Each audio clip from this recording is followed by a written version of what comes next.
Everything I'm about to tell you is true. These are the real events that befell me and the woman that is now my wife. We never found out what it was, or why it chose us. For a long time, I didn't share my story out of fear that it would find us, and our hell would start again. Since I don't know what caused our situation, my best advice is to stay away from Grafton, North Dakota. If you look really hard and talk to the right people, there are 3 stories you'll hear about Grafton. The first and most well-known is the 13 people that died at a dinner party where some home-canned peas had been contaminated with botulism. The second, and I've only heard this from one person, though it was an eyewitness account, is that some teenagers once tried to summon the devil, but failed. Apparently, if you fail to summon the devil, you're supposed to kill yourself. One of the teenagers did it. They jumped off a school roof in a nearby town. The third story is the type of story that is passed around the halls at school. Just kids trying to creep each other out. Rumour had it that there is a web of underground tunnels that connects all the major areas and government buildings of Grafton. This includes the schools, government buildings, and the mental institution. The tunnels are supposedly there for emergency use, but we would always wonder how easy it would be for a mental patient to escape and find their way to the tunnels, and in turn, the schools. This is the 4th story. Only 2 know it in its completeness, and only 1 wishes to share it. I was moving out of my father's house. I had nothing against my father. It was just time. I'm a local boy, born in Grand Forks, spent most of my life in northeastern North Dakota. I had gone to high school in Grafton and wanted to graduate there as well, so I found a job at a local department store and got an apartment. Everything went smooth. The apartment was great. The only thing that didn't work was the AC, and it was August, so I wasn't really worried about it. It was on that first night, when I went to bed, that I noticed something odd. Now honestly, I'm a horror story buff, especially paranormal, and I love watching paranormal horror movies. I even like nightmares. Well, once they're over. So I laid down in bed, and imagine my surprise when I hear a rumble coming from the corner of the room just above the door. It sounded like someone running their fingernail across the teeth of a comb. If you've ever seen The Grudge, you know the sound. My eyes were open in a flash, and I looked at the source of the noise. A few seconds passed, and nothing happened. The sound kept going. But that's it. I wrote it off as the pipes or creaky floors. My apartment was in the basement. I actually thought it was kind of cool. It would start every night as soon as I went to bed. I fell asleep to it, almost like a lullaby. When I woke up in the morning, it was always gone. It was like this for about a week, always in the same spot, always starting just after I got in bed. Then the woman I'm now married to moved in, and things began to change. Little changes at first. On the first night, the volume of the sound would fluctuate. That was new. On the second night, it began moving around the room. The bedroom door and the closet were both on the south wall. The sound moved from above the door to above the closet. Some of my wife's possessions were laying on the floor of the closet, mostly books. After we woke up that morning, she went to get one of her books and called me into the room. When I got there, I saw that all of her possessions were soaking wet. The really weird part is that the walls, ceiling, and floor were completely dry. That night, we got into bed, and it started again. The volume started to raise louder and louder, until it was all we could hear. It was so loud that the sound seemed to come from everywhere. It quieted to talking level, and began to move. It moved across the east wall and onto my wife's side of the room. It then moved along the north wall until it was in the corner above my wife's head. We decided to sleep in the living room that night. We brought our mattresses out and everything. As soon as we got in bed, we heard it start up in the bedroom again, back above the door. We never did sleep in that room again. I knew these things were odd, but I didn't think they were paranormal. I mean, animals are supposed to be sensitive to that kind of stuff, right? Well, we had 2 cats at the time, and neither of them seemed to be bothered. As I had mentioned, I was finishing up school. My wife would get antsy in the house all alone, and liked to go on walks to pass the time. She wasn't from the area, and she had never been to North Dakota before. She just figured she'd use these walks to get to know the area. Almost immediately, people would start to harass her when she went out. Children, adults, even the elderly would yell at her and call her names for no reason. These people literally knew nothing about her. It got to the point where I told her just to wait for me in the apartment, and we'd walk together at night. The first night for us to walk together arrived. We're walking along one of the 2 main roads in town, and a car drives by. It goes off, and I think nothing of it.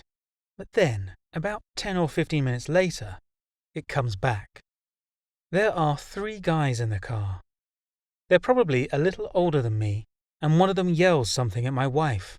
I don't remember what they said, but I turned and yelled back, "Shut the fuck up, arsehole!" and gave them the middle finger as they drove off. I only mention this because I had never known anyone in this town to act like this at all, towards anyone. So to see so many acting so ignorant towards the same person was just beyond understanding. While on this walk, I told my wife what the sound in the bedroom reminded me of, and she didn't recognize it. I was surprised to learn that she had never seen The Grudge. I had what I thought was a great idea. Spoiler alert, I was wrong. On the way back home, we stopped at a local movie rental place. I think it's called Leonard's. It's also in the lobby of the town's only hotel. I'm actually a little surprised that we found the movie. They're not known for having a large selection. We get home and watch it, and throughout the movie I can hear the sound starting and stopping in our room. As the movie nears the end, the sound moves out of the bedroom and into the space between our bedroom door and the bathroom door. I'd call it a hall, but it's literally only as long as the doors are wide. That's the closest it gets that night. We continue our late-night walks, and I tell my wife a little about the town on each trip. We almost always stick to the 2 main roads. Every once in a while, we'd see or hear something that would creep us out. We'd hear footsteps walking on the sidewalk behind us, but when we'd look, there would be no one there. We'd see a house where all the lights were off, then look back and see a woman in a blue nightgown bathed in blue light. She'd be looking right at us from what appeared to be a bedroom window. Then, she'd be gone. Despite all this creepiness, we were still a young couple and decided to be adventurous. My wife and I walked to the park at the far north of town. In order to get there, we had to walk past the mental institution. If you look up Grafton on Google, it'll be labelled a state school. As we passed, I told her some stories I'd heard from my sister back when she used to work there. I remember that after we passed the institution we looked back, and I was surprised to see that right behind the institute was a graveyard, and the park we were going to was just across the street from both. We just kind of shrugged it off. I know, a lot has happened to us at this point, but we were both in denial about what was going on. That didn't last very long. We got into the park and found a spot that was secluded enough to hide us, but open enough to still feel dangerous. We laid down on the ground and did our dirty deed. As soon as it was over, I heard a loud, high-pitched noise. It sounded like one bark from a hyena. I stood up as I fixed my pants and looked around. At the source of the noise, I see a single hairless dog looking right at me. I freeze. It watches me for only a second, stands up on its back legs, and runs like a man into the trees north of the park. We head right home after that. As I had mentioned, we had cats. They were indoor-outdoor cats, so we'd let them out to explore and play regularly. One day, one of our cats was outside, and we could hear the sound of children playing through the screen in our living room. The next events happened fast. The children started laughing. We heard a cat hiss and growl. There was a loud thud against the wall, and we heard the kids run past our window, still laughing. We ran outside to check what had happened, and found nothing. When we looked where we had heard the thump, we saw orange fur stuck to the wall with blood. We looked around, but never saw those kids, and our cat never came home. After that, we never let our other cat outside. The children that we could hear but never see never left us alone. We'd hear laughter in the hall of our apartment building, and something would slam against the door. It sounded heavy and metallic, but I'd go look and see nothing. Other times, the laughter would go right by our door. Then our lights would cut out. The breaker box for the whole building was at the end of the hall. I'd go and check the box and see only our breaker was flipped. The kids only got worse. My wife and I had given up on making love in public, so we were in our living room in the middle of our romance. I don't know why, but I get the urge to look up at the living room window. A child's head is poking through the blinds into our living room.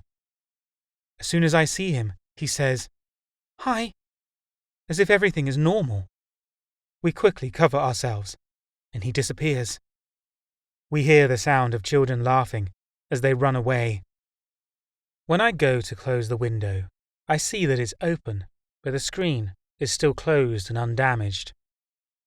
We had both known that something paranormal was going on for some time at this point.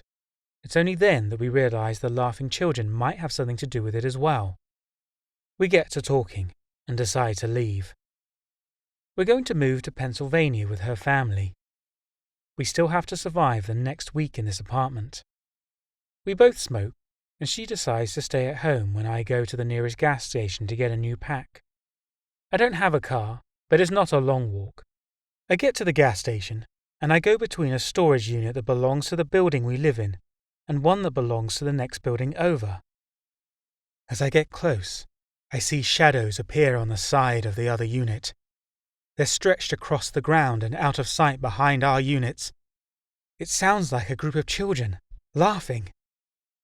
As I round the corner, the shadows shrink and disappear. I see no children on the other side. I hurry to complete my errand.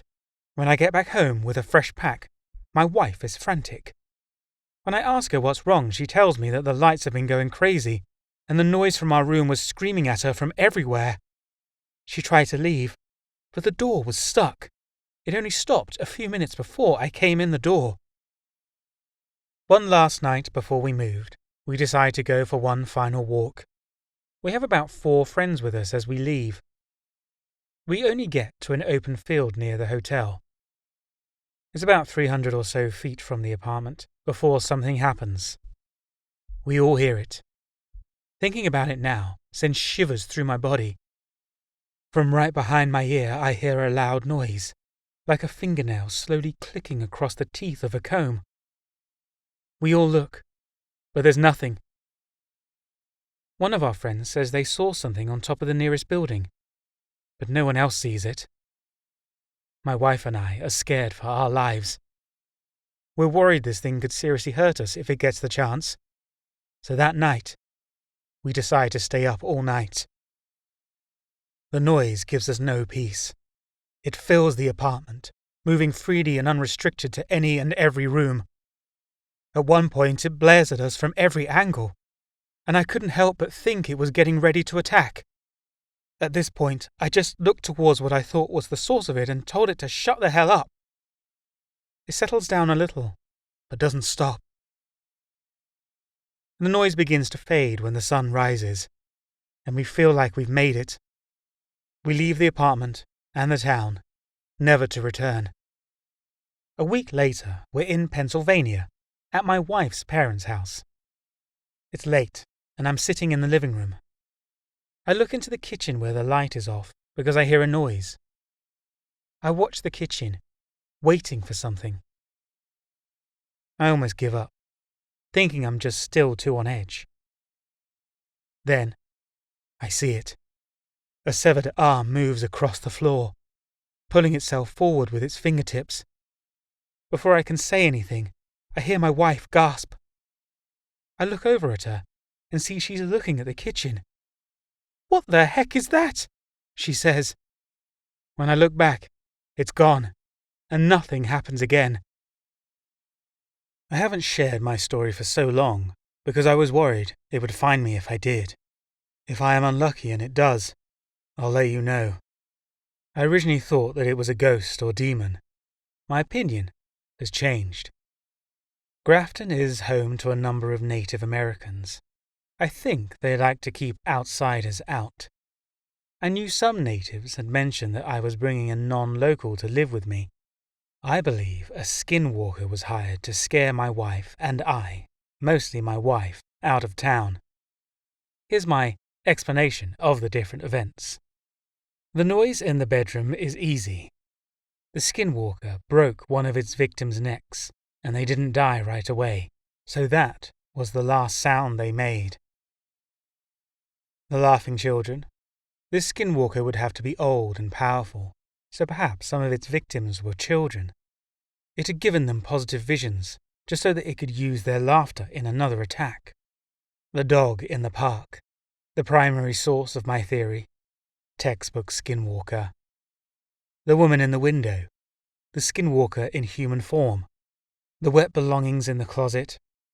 Skinwalkers are magic users. How hard would that be for them? Finally, why neither of us died. Like I said, I have native friends, and I myself am a local, so it's possible that they had the Skinwalker go easy on us because of that. Thank you for watching this video. If you enjoyed it, please hit the like button. And if you don't currently subscribe to my channel and want to hear more paranormal stories, please hit the big red subscribe button on this page. It really helps the channel to grow. This story was submitted to me by a subscriber. If you have a paranormal story that you would like me to narrate, please email it to mrsinisterstories@gmail.com. To keep up to date with my channel and everything else I'm doing, check out my Twitter account, @horrornarrative. Also, if you enjoy my narration and you like audiobooks, I have an audiobook on Audible, Punch, by J.R. Park. I'll put a link in the video description below. Thanks again to all of my subscribers. You're really helping the channel to grow. I really appreciate your support. Thanks again for watching.